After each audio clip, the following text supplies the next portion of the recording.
I'm trying to get all my thoughts together. Sometimes I get a little scatterbrained, and I'll jump, and I'm going to try and make sure I stay with what I need to preach about.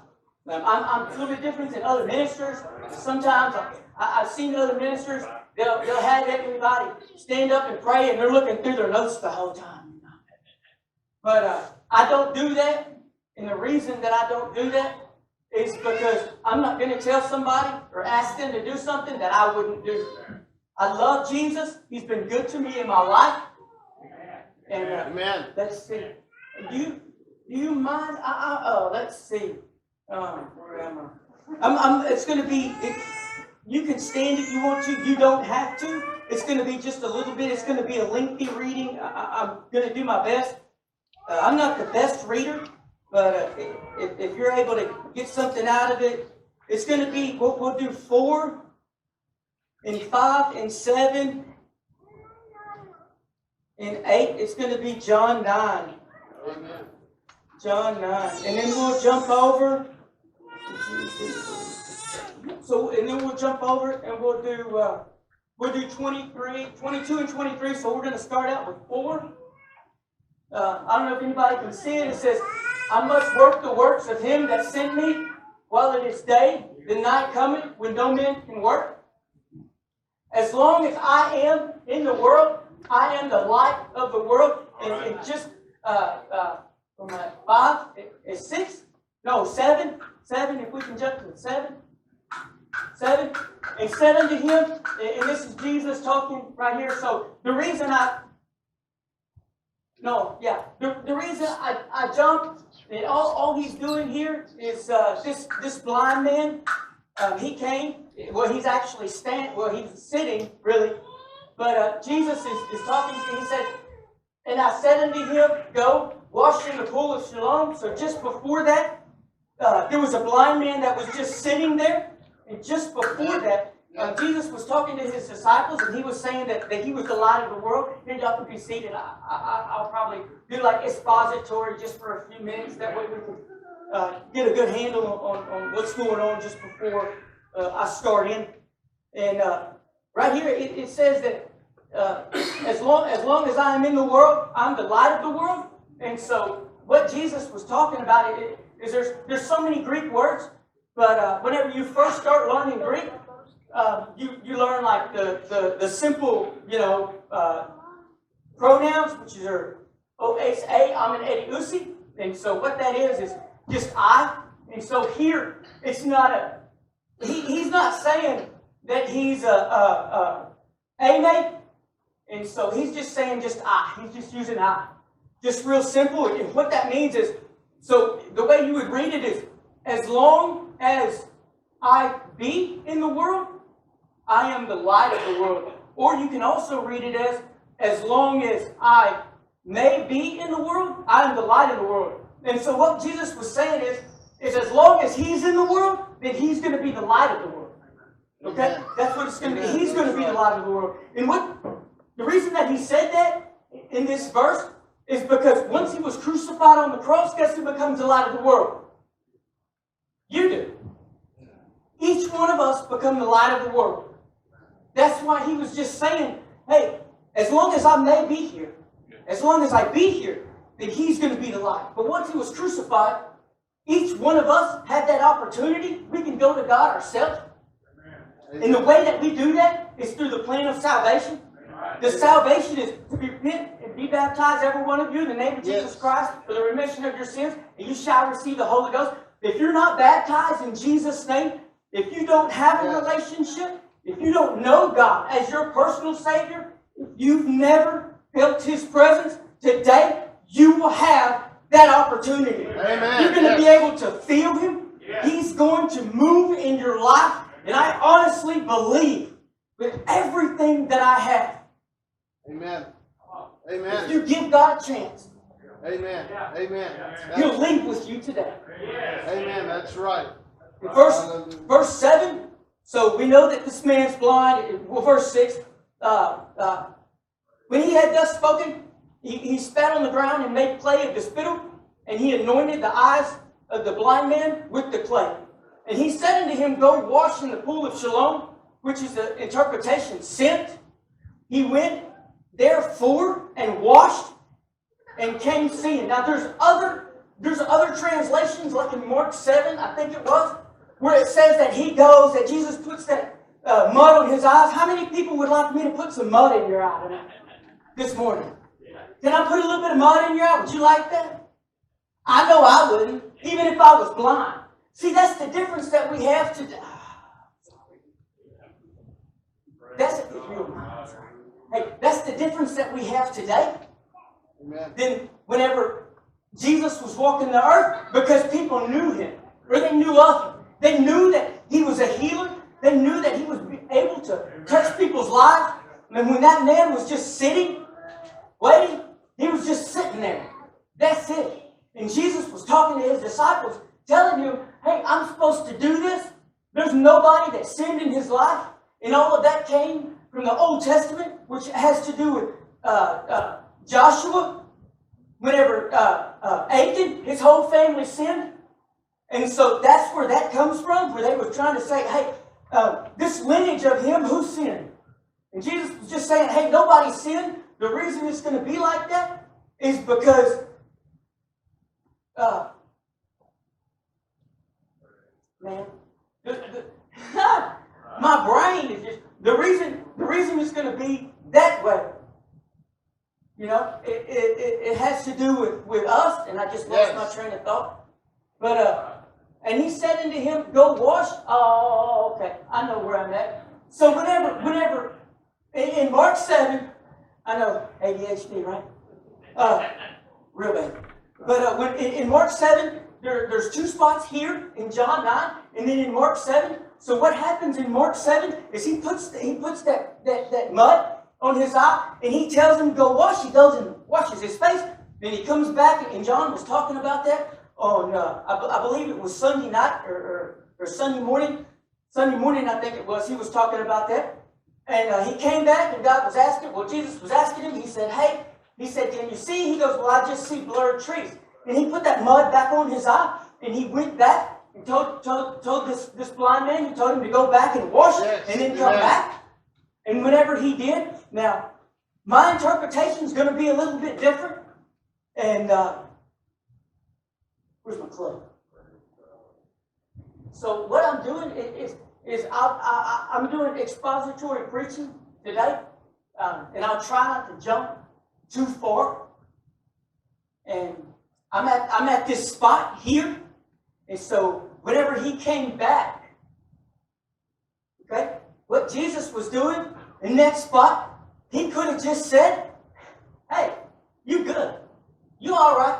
When he came back the first time and he said, look, all I see is blurred trees. Jesus could have been like, hey, at least I healed you halfway. Yeah. You know what I mean? That's what he could have said, but he didn't. Did he? No. But I mean, that's the thing about Jesus, is he doesn't want to heal you halfway. He wants to heal you all the way. If you just want to be healed halfway, then that's on you. You can't go and complain and be like, oh, I can't believe this. He only healed me halfway. That's because you only wanted to be healed up halfway. You didn't want to do anything else that's going to make you go all the way. So, I'm sorry. Man, I got a lot. All right. So look, I love golf. I had grown up watching golf on Sunday morning. My dad, he would watch a football game. He would get so excited at that football game that he would have to watch golf to calm him down. And then after that golf, after that, he'd watch the evening football game. But I love my dad. He's a funny guy. And there was this man, his name, well, anyways, I would sit on the couch and I would watch golf with my dad. Right? Man, I would be into it for like an hour and a half. I would be on my seat. You know who Arnold Palmer is? Man, he was an awesome golf player. I'd be on my seat. Man, I'd be watching it, My dad, he'd be sleeping. Right? And Arnold Palmer, he would be right at the putting. Man, and I watched this thing for like an hour and a half. I was intense. And he would get ready to putt, and all of a sudden my dad would look up and he'd go, "Son, I told you he was going to make that hole. I knew it was, he said, I knew it was going to go in there. He's on the green, he's putting." And man, I looked over, I said, "Man, I've been watching this thing for an hour and a half. I'm on the edge of my seat and you just sit up and watch, watch him putt it right into the little hole." I'm like, come on, man. But I started researching Arnold Palmer, and it was back in the 80s. He went to Saudi Arabia. One of the princes, which I mean, they're really considered kings. One of the kings asked him if he would come and play in this golf tournament. Okay? And so while he was playing in that golf tournament, actually, the king had him flown over in his private jet. I don't know about you, but I've been to Saudi Arabia, and they're just a little bit different people. Okay? Yeah. Somebody fly me over in their private jet, and they're from Saudi Arabia. Man, I'd be like, man, I wonder what's going to happen. Man, because he was a famous golf player. He really was. He was a famous golf player. He got there, he interacted with the king. The king was real nice. And Arnold Palmer was like, man, I wonder what this guy's up to. You know what I mean? They had a good game of golf. Come to find out that Arnold Palmer, he made a real good friend with that king. That king was really excited because you know why? They won. Anybody's going to be excited if they won. Arnold Palmer got out there and he was doing what he does best, is playing golf, and he won. Just before he got ready to leave, that king told him, he said, "You know what?" He said, "What is it that I can give you? What can I give you?" And of course, Arnold Palmer, being a humble man that he really was, even though he was a good golf player, he told him, he said, "You know what?" He said, "I don't want anything. I've just had fun." Just before he gets on the plane, that king, he looks at him and he said, they called him Arnie. He said, "Hey Arnie," he said, "You know what?" He said, "What I'm going to do is I'm going to send you a golf club." And so he walked on the plane, Arnold Palmer. Man, can you imagine a solid gold golf club? Yeah. That's what he was thinking about. He was thinking, man, I wonder what kind of golf club he's going to send me. I wonder if it's going to be a golf club with diamonds. Solid gold golf club with diamonds. Hey, how about one of them platinum golf clubs? You know what I mean? Give me a solid gold golf club. Guess what? I'm going to be honking that thing. I'm going to pawn it. I'm going to sell it.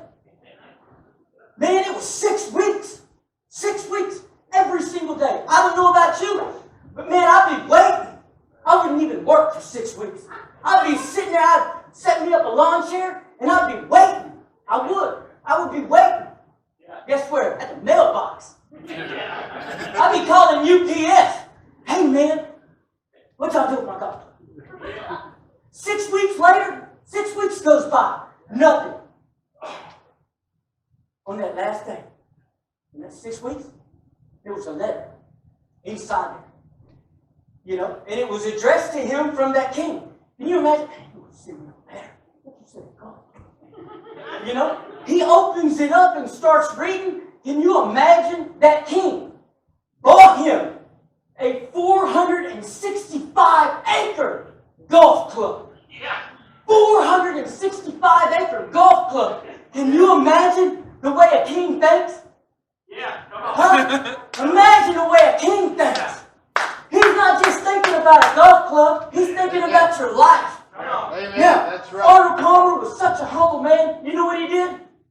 He made that golf club a public golf club in Pennsylvania. Yeah. You can go and play. Anybody can go and play on that golf club in Pennsylvania. Yeah. Guess what? He could have just housed that and kept it for himself. Yeah. But if Jesus is going to give you something, if God's going to give you something, if the King is going to give you something, He's not expecting you to house it on your own. That's right. He's not expecting you to keep it for yourself.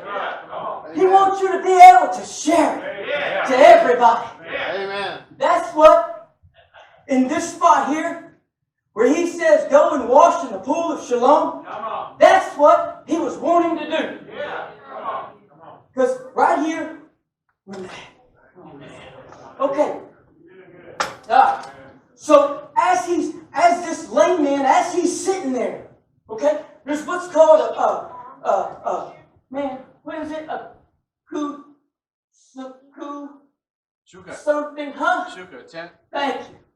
It's considered a tent or it's a booth. Yeah. And so this lame man was just sitting here.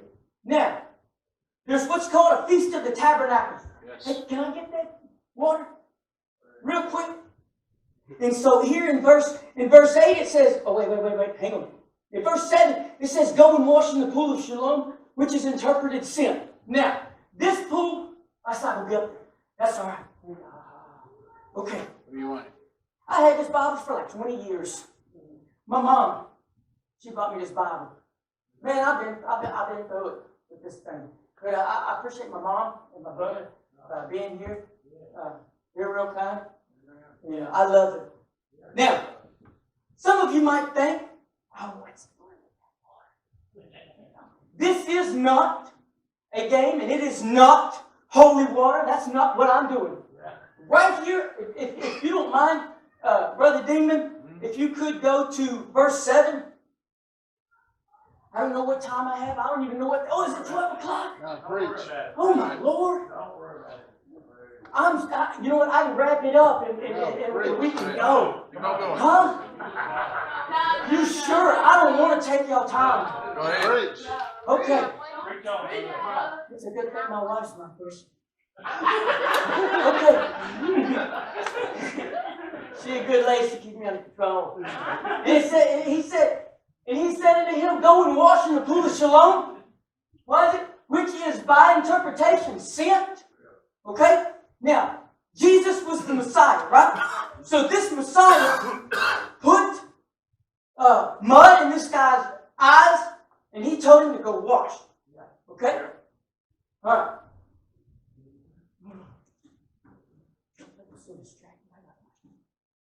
I'm not very good with notes. I'm going to go to these like 5 times. Where is it? I'm trying to remember, and I come up with it, and I can't remember. Okay, so look, if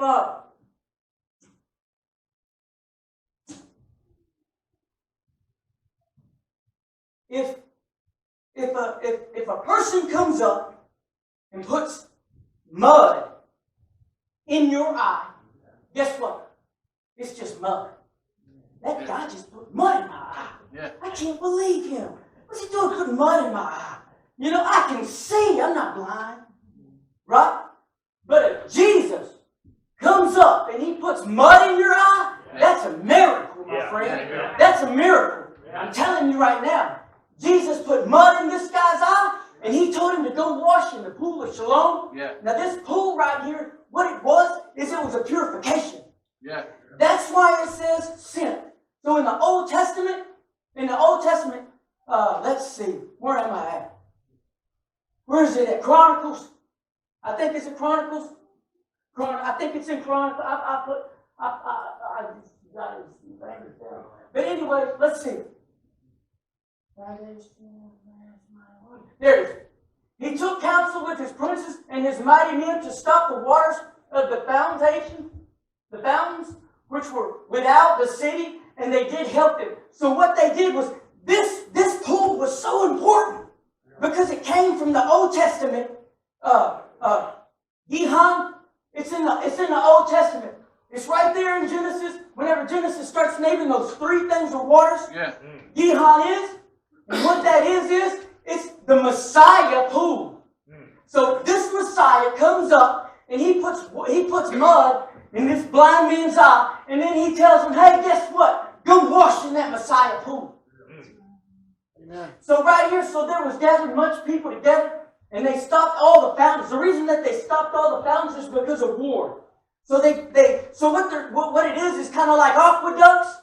They dug up underneath the ground, they cemented it, and they shot that water up underneath, so that way only the people inside of Jerusalem, only the people inside the city could partake of that water. And it's called man, I'm going real fast. It's called the Feast of Tabernacles. In this Feast of Tabernacles, what they would do is God told him to make a tent. Yeah. Which is a sukkah. Yeah. Where's my boys at? Where's that boy? Where's Nick? You gotta be kidding me. Mom and That boy. Let me tell you what. I've never seen a mama's boy like him.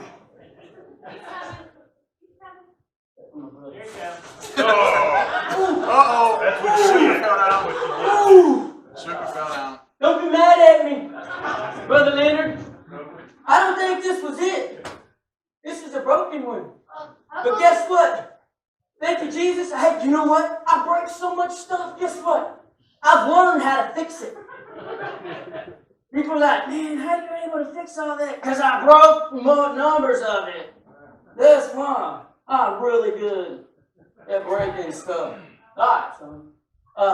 Let's see here. Yeah. Fantastic.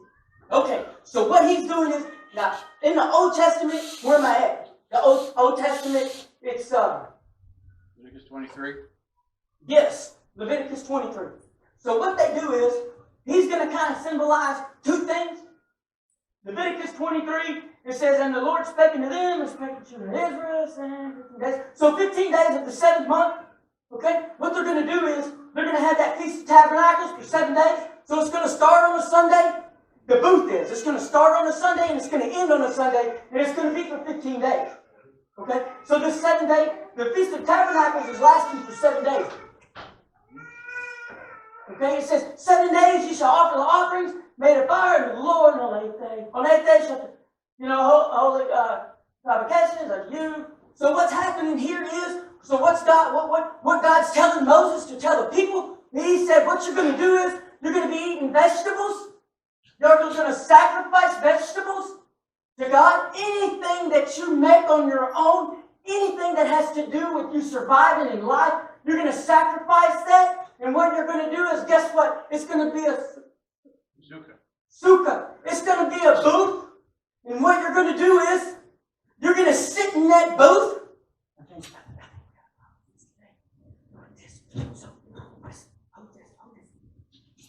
What time is it? Oh, man. Don't worry about it. Take your time. That man.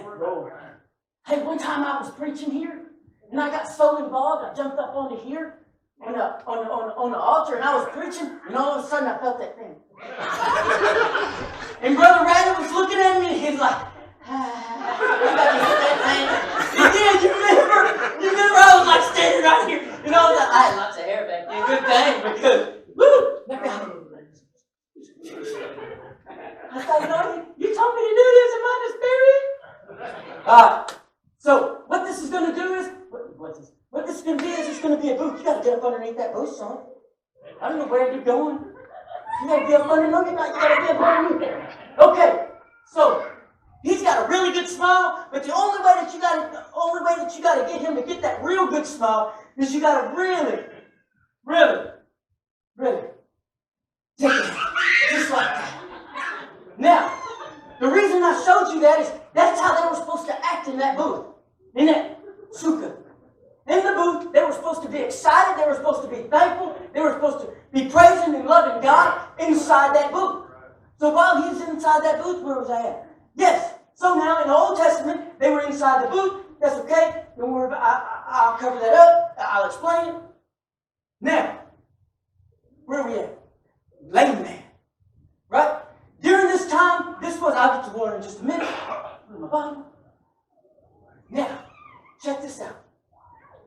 Inside John 9, you know how many nuggets of the Old Testament are in there?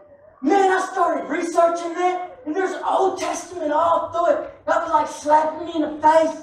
Old Testament, Old Testament, Old Testament. I mean, I like Old Testament, but after this, I love it. I love it.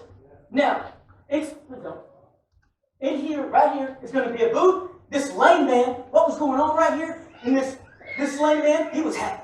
Now, how many times you think now in the Bible, and I started looking it up, where is it? Numbers 4 and 8, and 4 and 5 and 4 and 8. Now, we can get a discussion if you want to after church, I don't mind. But in order to be a male in a Jewish sect, It starts at 13. Once you're 13, they do some kind of, it's not that, it's something. I can't remember. But anyway, they make you a male. Okay? From 13 and up. Now, I started going through commentaries and these guys were saying, oh, well, he was 13. I beg to differ. How do you think that 13-year-old is going to sit there in verse, where are we at? Right here in verse 8, he said, the neighbors, therefore, and they which before had seen him. So they were saying, hey, we've seen this lame man sitting there. How long do you think he's going to be sitting there? He sat there for a long time. In order to be part of the priestly kingdom, you had to be 30 years of age to 50. Now, that's to be a part of it. Now, from 25 and verse 4 and 8 of Numbers, it says in that portion, it says you can go in. You can go in to the priestly area of the tabernacle, the Feast of the Tabernacles, but you can only be 25. Now, the reason I'm saying that is you can go in and you can help.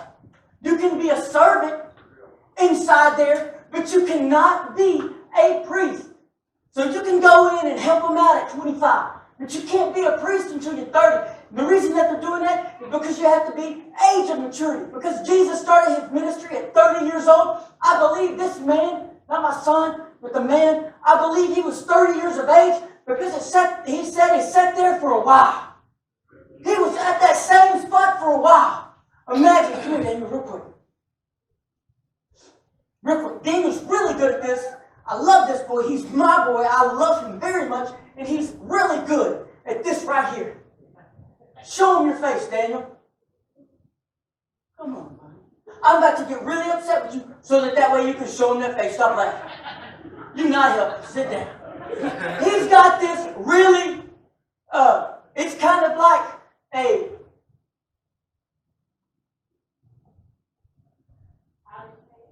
not necessarily a pouty face. It's one of those, why are you getting on to me? Now, while he was sitting, while that blind man, did I say lame man? While that blind man was sitting there, he could have had that same attitude. There you go. Give me that face you always give me. You're going to fall off that stool. Be calling an ambulance on you, boy. Give me that face. Now, how many times did he go and he sat there at that same spot every single day with that kind of face? Stop smiling. You see what I'm saying? How many times? But this one time, he goes and he sits there. Jesus walks by, puts mud in his eye, tells him to wash at the Pool of Siloam. Yeah. Messiah puts mud in his eye, go wash in the Messiah pool. Now, this pool right here, I don't know if you can see it, but there's water in this container. There's water right there. Okay? People would, they would walk up to it and it was a purification. Just normal people felt that this Pool of Siloam would be a purification. That's how they felt. But also, they used this pool for ministers during this Feast of Tabernacles. This was a time of Feast of Tabernacles. Priests were going up washing. Jesus said, go wash in that pool. Because during this Feast of Tabernacles, he had a good attitude. That blind man had a good attitude that day about being blind. He was excited about being blind. He knew, hey, guess what? I'm 30. I'm of age. I'm mature. He was happy about that. That's why Jesus come up and that's why he healed him. Let me tell you something. You got, like, I think Brother Carter was talking about that. You got, and this is my message. I didn't take nothing from him. God spoke to me. I've been working on this thing months. I started working on this last year. Last year, August, I've been working on this, just this. Now, while he's sitting there, he has a really good attitude. How many people have a really good attitude? You get your lights cut off. How many people have a really good attitude? You get your phone cut off. You got a phone? Somebody need to talk to them. You got a phone. I'm kidding. You're good. You're good. How many people have a good attitude when you get your car repo? Oh, man, I know I do. Lord, I know. I'm just saying. There's going to be a time where you're going to have to make your own booth. Yeah. Shuka. Man, let me tell you something. I'm really good at Greek. I took 4 years. You get me in some Old Testament Hebrew, I'm lost. I'm lost. I'll be messing it up. Accidentally messing it up. Turn it into a disaster. Let me tell you something. You make your booth. You make that soup. You get excited. You thank God. You go home. You make that house your booth. That house becomes your booth. You excited about living in that house. You happy about living in that house. These men were coming by and washing. Now, I'm not saying that water will heal you. But I believe if you need a touch from God, I believe that water right there, if you can symbolize that as being that pool of Siloam. Go sit in the chair. If you, how about this right here? You about to kill me, son. Thank you, buddy. I'm about to die. But this pool right here, All right. I'm not saying, but if you did have a problem with the attitude, God has been really working with me on my attitude. I worked in the oil field a long time. I worked 85 feet in the air. I loved it. You know why? Because I was on my own. When I come down, it wasn't good. I didn't use bad words or nothing like that. I wasn't any kind of risque. I didn't listen to bad jokes or nothing like that. But you know what? It bothered me. Man, I would get upset. I would walk off the floor. Guys wanted to look at, stuff that I don't look at. They was wanting to say jokes. And I'd be like, look, we ran 3-man crews. I get so aggravated, I'd be like, you know what? Y'all two are running it. I'm going to go down. When y'all need me, y'all let me know. When you get your act right, your mouth right, y'all come get me, let me know. That's what Jesus was saying about this blind man. You get your attitude right, you get your mouth right, you get your mind right, you get your heart right. And guess what? You're not having to hold on to anything. Come on, Jared. Clap for me, buddy. Come on, Jared. Come on, Jared. Come on, man. Hey, you're my man, Jared. I love you. I'm just saying, you get your attitude right, your mind right. God's going to do something for you. I'm serious about that. Now, if you want to, after this service, if you believe it, that's not holy water. I'm considering that's a pool of Siloam. Now, what they did was, this was serious. Whenever they would wash and they would go up. 12:30? 12:30 done, 12:30. Is that okay? Amen. You sure? Hey, guess what? If you stay longer, you won't have to worry about the Baptist hitting lunch. They'll already be in and out. There won't be no line. Thank you, Jesus. Gwen McKeskus. Lord. All right. I lived here long enough to understand all that. Now, in this spot, right here, I studied this out. I love the way. Now, we're about to do, I do Greek, and then my brother back here, Brother Damon's going to have to help me with that Old Testament. I'm going to botch it up. Now, right here in verse 8, I'm going to get you up here in just a minute, Damon. You owe me. You owe me love. You owe me love. Thank you, Jesus. Look, where's that Old Testament? I need to move this. Right here, I get this out the way. Thank you, Jesus. Man. How many feel the Holy Ghost in this house? How many believe that God's going to do something for your life when you leave here today? Don't leave here. Let me say, oh, I forgot. Lord, man, He worked me over about this. I forgot my title. It's Majesty in the Mundane. I almost forgot my title. How many live in just a mundane world? How many get up at a certain time every single day and go to work? You don't? Nobody goes to work? My Lord, I need to hang out with y'all. Somebody win the lottery in here? Nobody told me? Y'all don't work, y'all don't have bills, nobody? I get up at the same time every morning. I get to the same truck. Jeremiah's my boss. I love that guy. He's my brother-in-law. I appreciate him. Yeah. Seriously. Really. If it wasn't for him, I'd still be in the oil field. God's good to me. Look, verse 8. It says, the neighbors therefore, and they which before had seen him, that he was blind, The neighbors before seeing him, they knew he was blind. And then it said, is not this he that sat and begged? They're like, hey, is that him that sat and begged? Is that him? They're acting like they don't even know. Your own neighbor don't even know you. Man, you took my lawnmower like last week and brought it back. He got my weed eater. I let somebody borrow something. I'm looking for it. Actually, I don't let nobody borrow nothing. Lord, forgive me for lying. Thank you, Jesus, for Brother Radley, my pastor. You're my father-in-law. I've had his table saw for like 2 years. Amen. Seriously. I told my wife, I said, look, this is what's going to happen. I'm going to sell my house. I'm going to move behind Brother Radley. I'm going to build a house. The reason why is he has every single tool I need in that shed. And that's why I don't have to drive over to his house. I would just walk over there. And guess what? Every yours is mine. Thank you, Jesus. So look, this is where we're at. They knew. His own neighbors laughing. Hey, is that blind man? It's begging. So he was begging. If you're begging, you have that bad attitude if you're begging. Because guess what? I love my kids. I love my kids. And I do. For some reason. Now, my dad is a tough man. He believes in work. My dad works. And I honor my dad for being that way. I really do. I would not have a work ethic if it was not for my dad. I wouldn't at all. Okay? The reason I say that is right here where they're talking, and these neighbors, and they say, hey, wasn't that it? Wasn't that? He's begging. Right here. He was blind. Man, I ain't going to do nothing. I'll do nothing. I'm blind.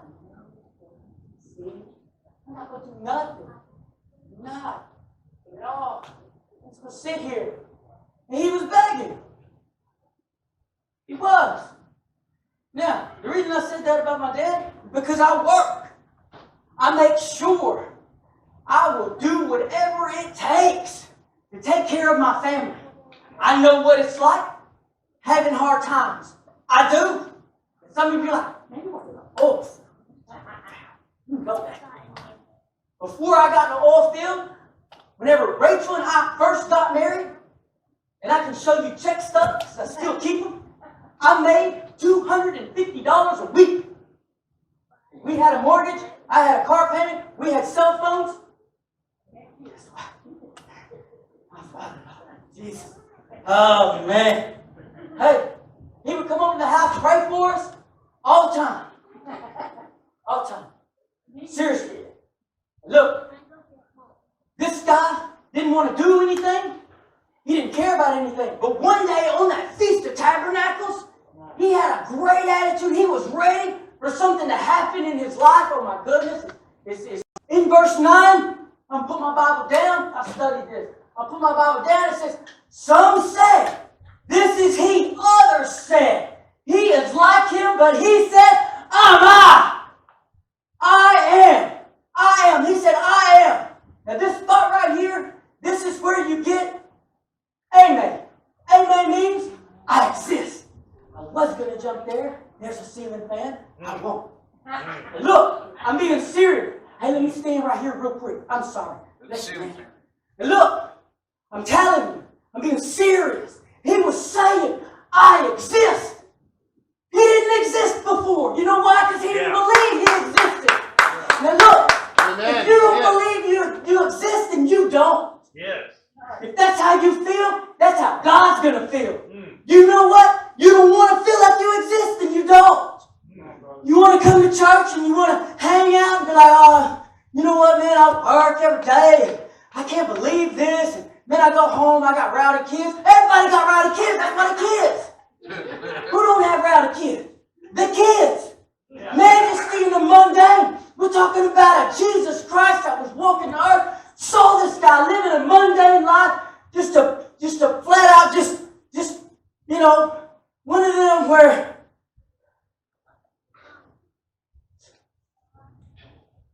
thank you, Jesus Christ, save me from my language. One of them days. I used to work in a cabinet shop and I'd be working, you know. And man, I was seeing a lot of stuff in that cabinet shop. And I was working with one guy from Bible college. This was him. He cracked me up. I don't think it's bad. It's kind of funny, but I would stop and I could hear him on the other side of the cabinet shop. Cuss! I was like, what are you talking about? Why are you doing that? He goes, oh yeah, God save me from all that language.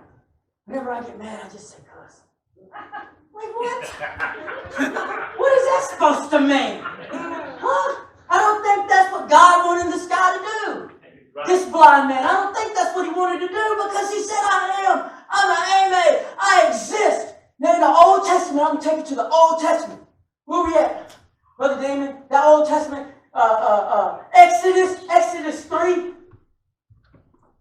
Exodus 3. Now, he wrote this down for me. This is why I have my cup. Plus, I have my water in it. It is not coffee, I promise. It's not an energy drink. Woo, Lord. Now, I'm not going to touch. I'm not going to mess with this that I am, because that's a lot different. That gets into more stuff, and that's another sermon. Whenever I was in Criswell College, I love Criswell College. It was a real good college. It's a seminary in downtown Dallas. I had this doctor. His name was Dr. Bryant. I love this guy. He asked me. He looked at me. He said, my mom. I come home and talk to my mom about Dr. Bryant. He looked at me one day. He goes, guess. He said, you're not Baptist. He said, you're not Wesleyan. He said, you're not. My dad went one day. And Dr. Bryant gave my dad a hard time because his name was Wesley. But I love Dr. Bryant. He told my dad, he goes, yeah, I know you're Wesleyan because your mom made you Wesley. But he didn't like that too. I think he got it there. But anyway, now, right here, where am I at? Let's say, oh, no, hang on. Right here it says, I am that I am. What God is, what's happening here is God is telling Moses, I love this nugget right here. What's that word? Just the I am part. Hey, May. Huh? There it is. Hiya. What God was telling Moses in this I am is he was saying I exist. God told him I exist. That blind man told everybody, he said I am. He said I exist. He exists. Yes. Before he didn't exist. And you don't have to say anything, you can just listen. I'm excited about it myself. But as he sat there, God healed that man. He walked off. Once he was healed, he was telling everybody, hey, I'm he. He goes to, which is a Sanhedrin, the synagogue, whatever. And they go here to the, oh, Lord, 25. John 7. Some say, others say, he was like him. Yay, others say he's like him. Hey, man, what's your problem, neighbor? You saying that I'm like him. You see me every day. What do you mean? My problem with this right here is the people in the synagogue, these Jewish rabbis, they didn't even know he existed. They had his parents. Where's that verse at? Over. He had that verse at. Where it is, he starts up here, where it's back. Call his parents answered. Oh, right here it says, they said to them saying, is this your son? They were asking him, is this your son? How about you go to church every single day? You go to church every single day? One of your kids outside playing? Like mine? Hanging outside right here at the pole. Nobody out there, almost getting dark. And Pastor looks over at me and goes, hey, is that your son? Is that your son? Yeah, it's my son. Are you sure that's your son? Yes, that's my son. The reason that's my son is he has his mama's looks, but he's got my attitude. Everybody knows it. We get in discussions about this. Now, he was asking me, he said, that's my son. The parents did. They got so frustrated. Right here, where's that part at? They asked him, 21. I owe you lunch, Brother Damon. I do, man. I appreciate you. He says, by what means he now see it? We know not. That parents were saying, hey, we don't know how he saw it. We don't know what happened. And then they said, Or who had opened his eyes, and parents like, hey, we don't know how he opened his eyes. They were worried about getting kicked out of the synagogue. They were worried about being kicked out of this group of people. They were. They didn't want to be kicked out because guess what? When you get kicked out, you're on your own. Yeah. You don't have nobody. You're on your own. You walk down the street on your own. You can't even get a job. You can't even work. They won't let you work. The Jewish custom, if you're not part of the synagogue, you don't work. You don't work. Cut off from your people. There. We know not. He is of age. Ask him. We don't know. He's of age. He's of age. Why? Because he was 30 years old. He wasn't 12. He wasn't 13. He was a man of maturity. The reason I say that, how would he know if he existed if he was 13 years old? If he's sitting here being a 13-year-old and he was blind, let's go play. Hey, I can see. That's it, but he wasn't like that. He was 30 years old. They said he's of age. You're of age. Each one of you, even these guys, are of age. Not an age of maturity, but they are of age. The reason I say that is I love this book. I read this book constantly. And there's many books that are like it, but this is the only one that's like it. And it's called, what is it called? Why Revival Tarries by Leonard Ravenhill. Now, there's 15 books that say Why Revival Tarries. But this man in the 50s, he had a vision, he had an idea of why revival tarries. Why does revival tarry? Because of your unction. What is unction? It's your emotion. It's your expression. That's why revival tarries. I believe that we will have revival. I've been feeling it for a while. Amen. I know for a fact. Hey, is it going to be hard work? It's going to be hard work. Are we going to feel like we're blind? We're going to feel like we're blind. But guess what? It's a miracle when God puts mud in your eye. You'll not be able to see. You might not be able to know where you're going. We might not be able to get the people that we want. But guess what?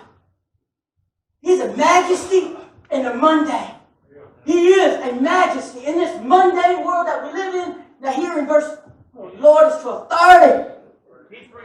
All right. So look, right here he said on 23. Brother Damon, appreciate it. Therefore said his parents, he's of age. He's of age. Ask him. Stop asking me. Quit asking me. I'm tired of you asking me. They get so frustrated without them continuing to ask them. If he's their child, they become a parent. When were they a parent before? At what point were they a parent before? You gotta be kidding me. They have to ask you twice? What did you not do the first time? What did you not do the first time? Why they gotta ask you a second time? Why does a parent have to be a parent the second time? Look, he is of age. This is an emotion. This is an unction right here. That's an unction because they get so upset.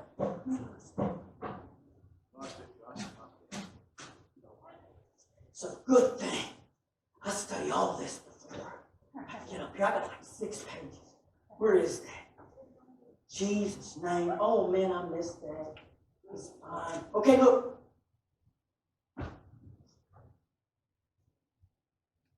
How many people get mad? You know what I'm saying? Somebody asked me the second time. Hey, Brother Ray. That's what the guys on the videos call Brother Ray. Miss Linda, she was the one that did paychecks and things like that. She called me in like twice. Twice. Thank you, Mom. Give me all 3 first minutes. She called me in twice. And she said, the first time I was okay. It was good. It was good. She said, Robert Ray. She said, what's your last name? Ray? Oh, Robert Ray Ray. No, it's not Robert Ray Ray. Robert Ray. Oh, okay. Then one of the managers convinced her so much that my name was Robert Ray Ray that she had me come in a second time and asked me, Robert Ray, what's your last name? That is my last name. That's what people call me is Robert Ray. That's all run. Robert James Wright? Yeah, that's me. Robert James, it just runs together. You think about it, Robert Wright. It's real easy. Don't just say Robert, it's kind of hangs there. Robert Wright. Real smooth. I know. I exist. His parents knew. His exist. Why did the Jewish rabbis know that he existed? Why? Because they didn't have a relationship with him. They didn't. Now his parents were being parents, which is good. They were parents right here. And then all of a sudden it drops off. Down here. Down here. You begin to decline. You're flying. The reason it drops off is because they're like, if that's my son, just go ask him. Leave me alone. I'm going to stay. If you don't know him, it doesn't matter, but that's my son. Go ahead. Why not be a parent? Hey, that's my son. Jesus doesn't drop off. He didn't just all of a sudden drop off. He says, you're of age. If you're of age, get some unction, get some emotion. I love that. That man watch a football game, that man gets emotional. He does. Used to. If you was rooting for the wrong team, you might as well sit on the other side of the room. Way over here. That man gets emotional. Now look, if I can get emotional, they can get emotional about them saying, ask him if he's of age. We can get emotional. You can get some unction. We can come into this house of God. We can get some emotion. Get some emotion. Be serious about it. Let God give you unction. Seriously. How many people, who asked you? How many of your kids go to public school? Mine do. They go to public school. My kids bring home A's. They bring home a B. Love you. Man, you're doing a great job. I'm emotional. Let that boy bring home a D or an F. I'm emotional. What are you doing? What's wrong with you? I worked on that. Huh? Man, I told you all the answers. I did. I tell him all the answers. He'll have his paper, I have mine. I write down all the answers. All you got to do is just copy it. He'll bring that homework back. I'll look at that homework of 50. What? I gave you the answer. Me and him having a discussion. Rachel walks in. You gave him the answer? I don't remember. I think I did. I might have. We was working on homework. You know how homework is. It gets intense. But your child bring home an F, you're emotional about it. Yeah. Let me tell you something. When you drop off, people act like God drops off. Oh, guess what? You know what? He blessing somebody else. I beg your pardon. You dropped off, not him. You can't sit on that pew and have that sour face and claim God dropped off on you. When you dropped off, you decided to do whatever it is you want to. Now, he's saying, you're of age. Jesus is saying, you're of age. Do what you need to do. Stay focused. Thank you. Get it right. That's what I'm talking about. Thank you, Brother Sling. Get it right. It's not his fault. It's not Jesus' fault. Well, man, I'm almost done. Okay, so they were asking him. They weren't listening. These guys weren't listening. I love this story. I do my best to... I need my note on this one. Oh, man. I need that. Oh, I'm sorry. I've got 5 minutes. I'll be done. I know you'll come up to me later. 25 minutes. 25 minutes to lose people's attention. And I'm like, oh, I want to lose somebody's attention. I lost your attention. I'm sorry. I got really bad ADHD. I really do. I think it even gets worse when I'm around my brother because he has it too, and I get distracted. Thank you, Jesus. Lord, help us.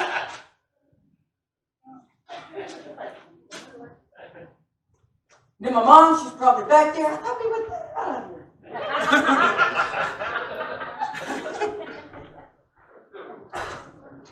All right. Where is it? I'm going to get back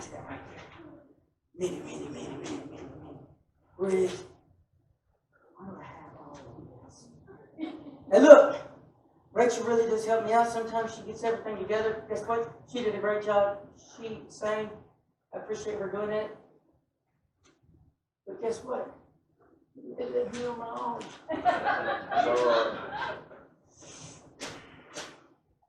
I thought I printed all that out. Hey, now, was it in here? No, that's here it is. Here it is. I love this story. I found this story years ago. It's a matter of fact. If at the end of the service we're going to talk about it, we can. Promise you, it's a matter of fact. Look, I really do enjoy. No, I don't have TV. I got YouTube. Next best thing, TV. Just kidding. But I do have YouTube. And whenever I was going to Criswell College, we had to watch the presidency.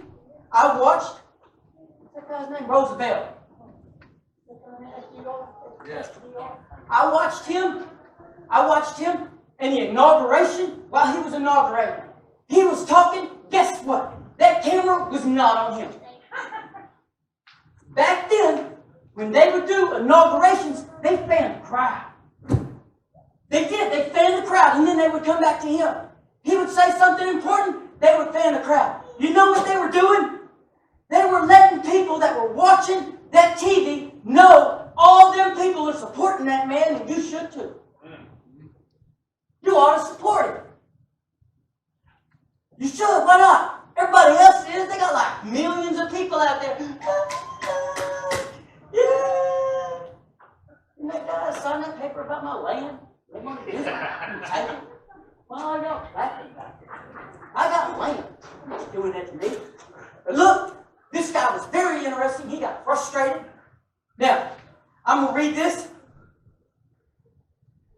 I got it in my head, but it's really interesting, and I'd like to read it. It's about President Roosevelt. Roosevelt decided that the guests never really listened to what he was saying. That's what we're talking about. The rabbis, they were not listening. They did not listen. The reason that they didn't listen is because they were trying to get those parents in trouble. Thank you. They wanted them to say, yes, he was healed. They did. Or they wouldn't have kept pounding them. Go ahead, say it. Say Jesus. That's what the devil does. Go ahead.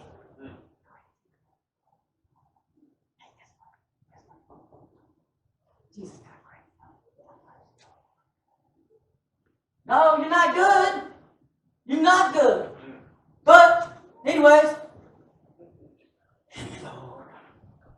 it says, Roosevelt decided that the guests were never really listening to what he was saying. One day, at a reception, he decided to try a little experiment. Who loves an experiment? Remember that?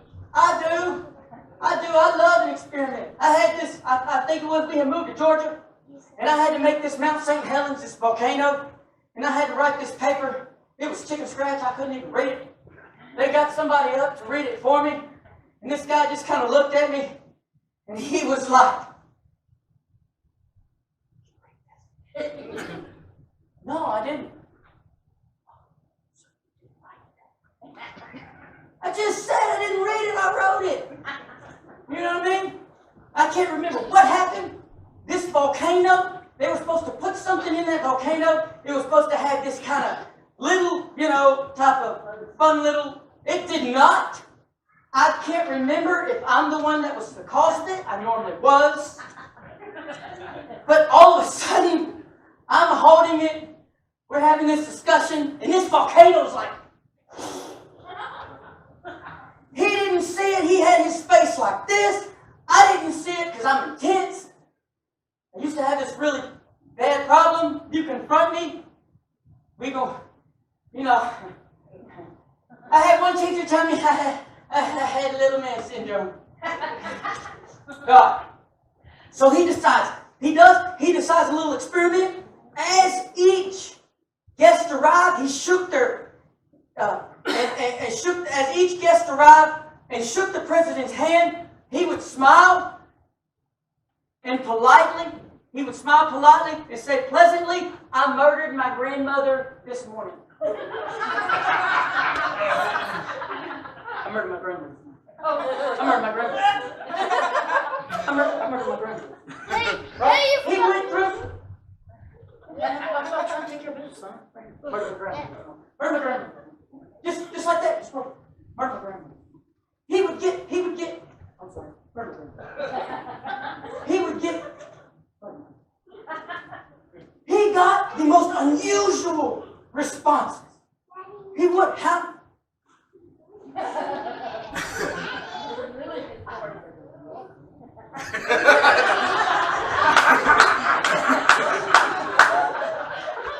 Now, as Roosevelt had anticipated, the guest responded with such comments as marvelous. I murdered my grandmother this morning. Marvelous. I murdered my grandmother this morning. Great job. Keep up the good work. You ever notice how mundane you get and how we get in our own simple shell?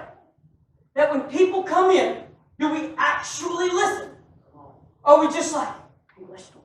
And they're trying to tell you a story and you're like, bless you, man. What's wrong with you? I'm trying to go to prayer. Love you, Jay. I'm just kidding. I love that guy. I'm glad he's here. There was one guy, and he said, we are proud of you.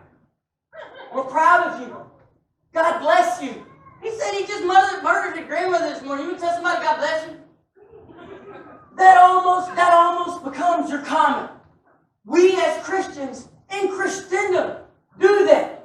God bless you. Really? You mean it? You mean it? Hey, I'm going to pray for you. You mean it? You really mean it?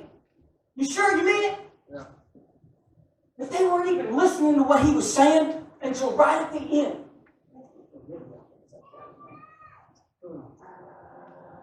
Bolivia. This prime minister from Bolivia, right at the end, he shook his hand. He said, I murdered my grandmother this morning. That man from Bolivia looked right at him and he said,